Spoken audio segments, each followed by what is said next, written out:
Bom, faltam 10 minutos para as 5 horas. Agora é Sargento Julinho, não é mais Cabo Julinho. Eu já ia falar Cabo Julinho. Pode ser Cabo Julinho. Bom, eu quero lembrar a todos os ouvintes da 107 FM que quem julgou a greve da educação foi o Tribunal de Justiça do Estado de Minas Gerais. Não foi o Tribunal Regional do Trabalho Federal. O Tribunal do Trabalho, ele é federal. E o Tribunal de Justiça é o Tribunal do Estado de Minas Gerais. Correto? Professor Mendonça. Não, correto. Isso aí é ter uma questão terminológica, né? É porque todo mundo fala, né? É Tribunal de Justiça, Tribunal do Trabalho. Nesse caso, o Tribunal Regional do Trabalho não tem nada a ver com o assunto, né? Isso, foi uma exatamente. questão de imprecisão terminológica nossa aqui. Mas, de qualquer forma, são órgãos do Judiciário. Mas em grau de recurso, pode sim, porque a ambiência, a poderia ter chegado lá se matéria, eles poderia ter chegado lá. poderia ter chegado lá.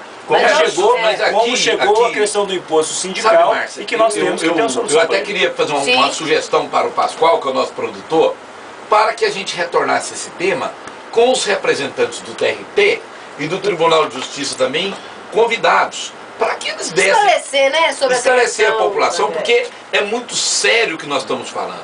Os pilares de uma democracia estão enfraquecidos, ou estarão, se o judiciário continuar a perceber, a prosperar essa impressão de que a imparcialidade da justiça nas greves não está ocorrendo. E se você tem alguma dúvida sobre essa questão da justiça, imparcialidade do Tribunal de Justiça, militar, enfim, se você tem algum problema na justiça e precisa de uma assistência jurídica, você pode se filiar à Ascobom, porque ela oferece aos seus associados assistência jurídica com o objetivo de auxiliá-los nessas questões judiciais ou administrativas, né? Desde a criação da Ascobom, centenas de associados já usufruíram deste benefício, inclusive, Coronel Mendonça,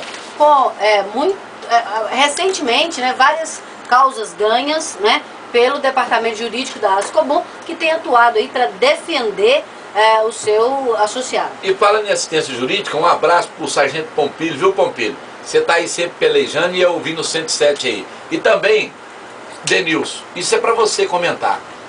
Os presos da Polícia Militar, eles estão presos no quartel, eles ouvem o 107, pediu pra gente abordar isso aqui, certo? Os que estão encarcerados nos quartéis da Polícia Militar, cumprindo pena até. A Polícia Militar não reconhece deles o direito de visita íntima. E o corregedor do Tribunal de Justiça Militar, Coronel Juiz Osmar Duarte Marcelino, esteve visitando o xadrez do 1º Batalhão e falaram com ele: olha, vocês têm direito, que se aplica à LEP, mas os comandantes dos batalhões não admitem. O que você acha desse tema? Tem ou não tem direito à visita íntima o preso da Polícia Militar que está cumprindo pena dentro do quartel?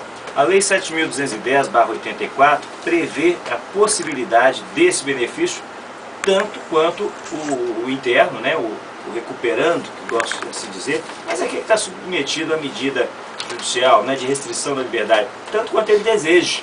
Na verdade, o preso, né, ele reserva em si todos os direitos não alcançados pela pena privativa de liberdade. E nesse sentido, ele tendo uma companheira, ele tendo uma relação, uma união conjugal estável, ele tem direito sim. E o comandante, né, aí vem a nossa crítica, né? O comandante não pode julgar isso no alvedrio dele. Ele achar que deve fazer, que vai fazer. Por que o legislador federal criou essa possibilidade? Para combater a promiscuidade nos ambientes carcerários, para fazer valer e nutrir as relações familiares, porque ele só foi condenado, só foi retirado dele o direito de ir e vir, mas a família dele precisa da assistência, precisa de nutrir as relações. E no caso de um policial, que me desculpe a expressão, ainda, qualquer vagabundo que tem aí, qualquer preso, qualquer assassino, qualquer bandido que esteja preso, né, num presídio comum, não um presídio civil, ele tem direito à visita íntima. Por que os militares não? No caso do policial, mais ainda, porque já é comprovado pela OMS, né, Organização Mundial de Saúde, que das profissões mais estressantes é a nossa, de policial civil e militar. Por isso que as relações familiares são as primeiras que ruem, que se fragmentam diante do estresse profissional. Portanto, esse comandante que está tolhendo desse direito, o policial, ele deve ser processado, isso é improbidade administrativa, ele se torna uma autoridade coatora e, como tal, deve ser submetido a um mandado de segurança. É direito líquido e certo desse companheiro que está tendo a... Até o Dunga já liberou a seleção brasileira? É, o Maradona, mas o que acontece é o seguinte, eu quis abordar isso aqui, porque na Bíblia tem um versículo que diz o seguinte: quem não é fiel no pouco, não será fiel no muito. Então, quando o comandante cisma de rasgar a Constituição e a lei de execuções penais, imagina o risco que a sociedade tá correndo, entendeu? E respeitam nada. E é exatamente um momento importante para discutir isso, onde está o comandante-geral da Polícia Militar, o Renato. Ele está discutindo, por iniciativa dele, a questão da carreira jurídico-militar, bacharelado em Direito para os oficiais.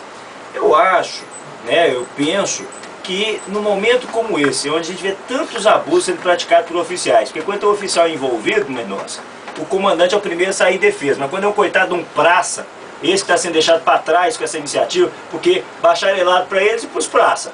Como é que vai ficar isso? Eu acho que tem que colocar isso tudo na balança, antes de conceder, antes de colocar um tema tão complexo como esse, bacharelado em Direito para o oficial, mas e os praça? Porque o praça que está preso, olha a situação que a gente está vendo.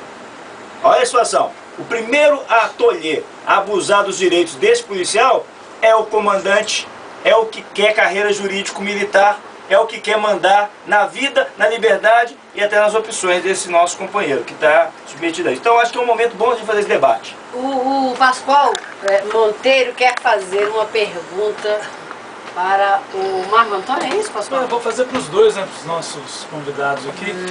Voltando ao assunto da greve, para o cidadão mais simples, aquele que teoricamente não tem tamanho entendimento da situação de vocês, como representante das classes, como que fica para esse cidadão quando ele, em Belo Horizonte, principalmente aqui em Minas, em Belo Horizonte, se a gente fizer uma retrospectiva, a gente teve aí a greve dos agentes penitenciários, tivemos a greve dos rodoviários, greve dos professores e por aí vai.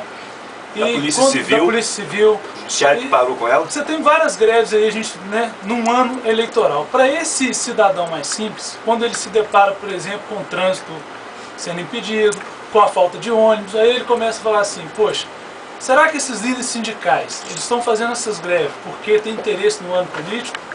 Ou foi só uma coincidência? Como que fica isso? Eu queria que você explicasse isso para esse cidadão mais simples, para que ele entenda que quando ele foi prejudicado porque o filho dele não teve aula, porque ele não teve ônibus para ir para o trabalho, para ele entender isso, porque do outro lado eu sei que está o trabalhador, entendeu? Querendo o seu salário melhor, a sua situação melhor, mas talvez esse cidadão ele não lembre disso pelo prejuízo que ele teve. Antes dos convidados responder, eu gostaria de agregar uma coisa que o Pascoal falou. Nós do setor de segurança tivemos que conviver com o Dr. Danilo de Castro, que é o secretário de coordenação política desse governo. E o Dr. Danilo de Castro, certo? Infelizmente, empenhou a palavra em nome do governo e não honrou com os trabalhadores da segurança pública. Isso levou a Polícia Civil à greve. Nos disseram o seguinte: olha, o governo, no último ano de governo,